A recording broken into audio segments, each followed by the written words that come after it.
દક્ષિણ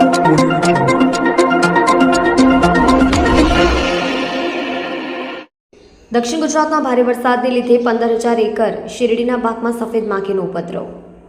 વરસાદી ખેતી પાકોને થયેલા નુકસાનીના સર્વે કરવા માંગ.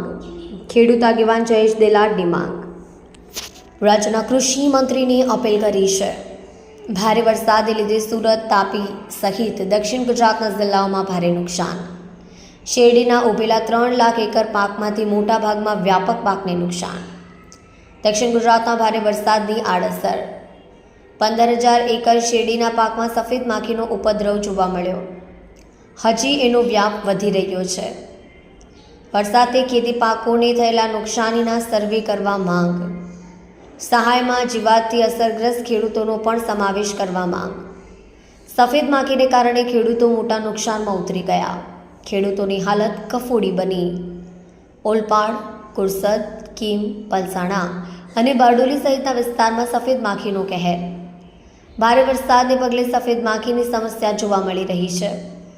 સફેદ માખીની જીવાત શેરડી ઉપર જોવા મળતા ખેડૂતો ભયભીત થયા. હાલમાં શેરડીનો પાક ઊભો હોય અને તેમાં જંતુનાશક દવાનો છંટકાવ કરવાથી આડઅસર ઊભી થતી હોવાથી ખેડૂતોની મુશ્કેલીઓ વધી.